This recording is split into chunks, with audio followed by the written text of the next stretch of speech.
بسم اللہ الرحمن الرحیم۔ میرے محترم دوستو بزرگوں، جیسا کہ اعتکاف کے تعلق سے مسائل کا سلسلہ چل رہا ہے، تو آج کا سب سے پہلا مسئلہ ہے حالت اعتکاف میں ریح کا خارج ہونا۔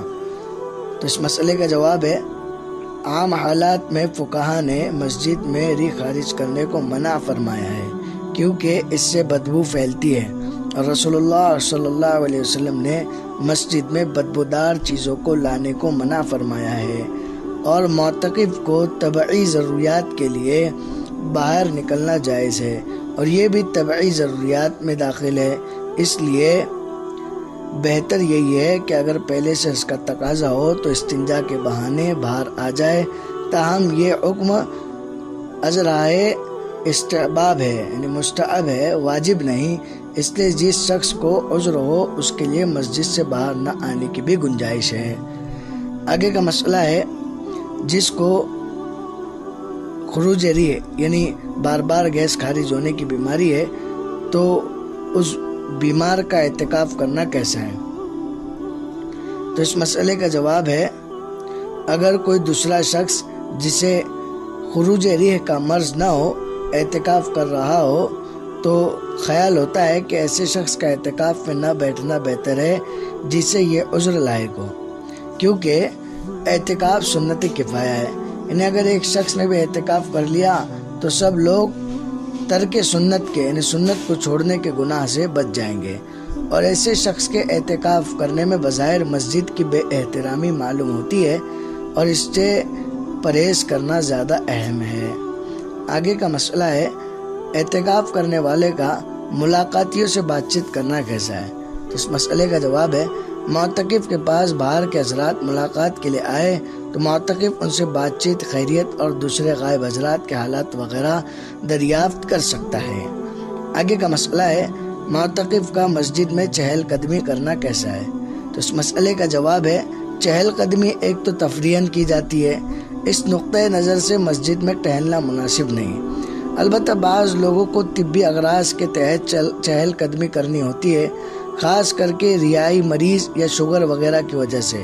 اس مقصد کے تحت چہل قدمی کرنا درست ہے، کیونکہ یہ علاج کی قبل سے ہے اور انسان کی بنیادی حاجات میں داخل ہے، اور معتکف کے لیے مسجد میں ضروری امور انجام دینے کی اجازت ہے۔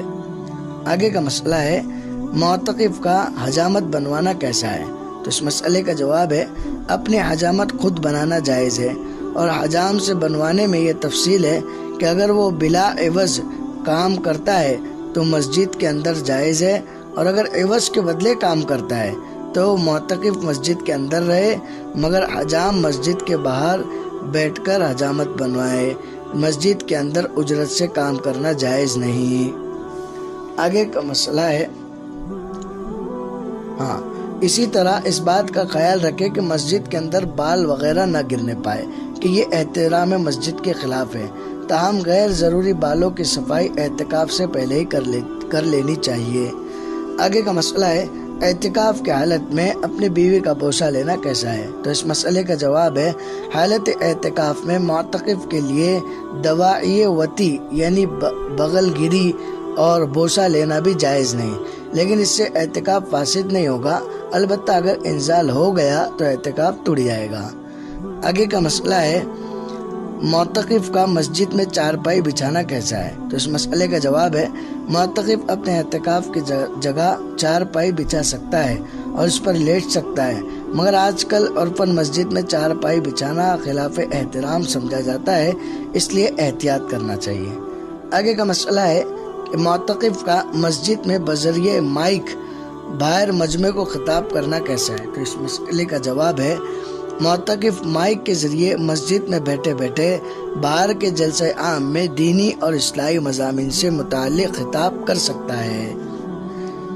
آگے کا مسئلہ ہے، معتکف حکیم یا ڈاکٹر کا اعتکاف میں مریض دیکھنا کیسا ہے؟ تو اس مسئلے کا جواب ہے، اگر کوئی ڈاکٹر یا حکیم معتکف ہو یعنی اعتکاف میں ہو اور اتفاقاً اس سے کوئی مریض ملنے آ جائے اور وہ اسے دیکھ کر کوئی نسخہ وغیرہ لکھ دے تو اس میں کوئی حرج نہیں، لیکن اگر مذکورہ معتکف بحالت اعتکاف مسجد کو اپنا دوا خانہ بنا لے، جس کو ہمارے الفاظ میں کہیں گے، کہ وہاں مریضوں کی باقاعدہ بھیڑ لگنے لگے تو یہ جائز نہ ہوگا۔ آگے کا مسئلہ ہے کہ مفسدات اعتکاف کیا ہے، یعنی اعتکاف کو توڑنے والی چیزیں۔ اعتکاف کی حالت میں جمع کرنے، روزہ توڑ دینے، یا نعوذ باللہ مرتد ہو جانے، یا پاگل ہو جانے، یا ایک دن رات سے زیادہ بے ہوشی کے طاری ہو جانے سے اعتکاف ٹوٹ جائے گا۔ آگے کا مسئلہ ہے کہ اعتکاف مسنون توڑ دینے سے اس کی قضا ہوگی یا نہیں، یعنی سنت اعتکاف اگر کوئی توڑ دے تو اس پر اس کی قضا ہوگی یا نہیں۔ تو اس مسئلے کا جواب ہے، اگر رمضان المبارک کے عشر اخیرہ کا مسنون اعتکاف ٹوٹ گیا تو ابھی اعتکاف سنت باقی نہ رہا، بلکہ اعتکاف نفل ہو گیا، اس لیے اسے پورے 10 دن کے اعتکاف کی قضا کرنی ضروری نہیں۔ ایک دن کی قضا ماہ روزے کے کر لے تو کافی ہے، رمضان میں کرے یا رمضان کے بعد، دونوں صورتیں درست ہیں۔ البتہ بعد رمضان 10 دن روزہ سمیت قضا کر لے تو بہتر ہے۔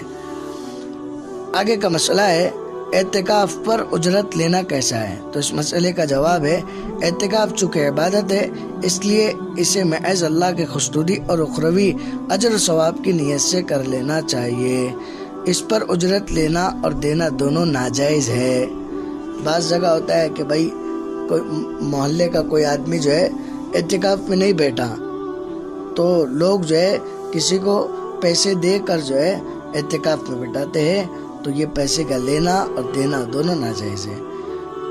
آگے کا مسئلہ ہے معتکف کا کھانا کھانے کے لیے گھر جانا کیسا ہے، تو اس مسئلے کا جواب ہے، اگر مسجد میں کوئی آدمی کھانا لا کر دینے والا موجود نہ ہو تو معتکف اپنے گھر پر جا کر کھانا کھا سکتا ہے۔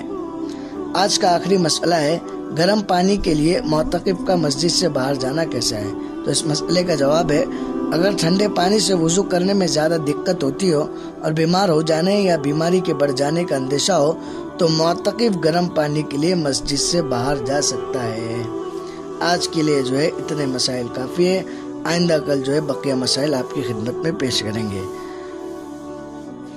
آخری عشرہ شروع ہو چکا ہے، آخری عشرہ جو ہے آگ سے خلاصی کا ہے، اس لیے اس عشرے میں اس دعا کی خوب کثرت کرے، اللہم قینا عذاب النار وادخل جنت مع الابرار یا عزیز و یا غفار۔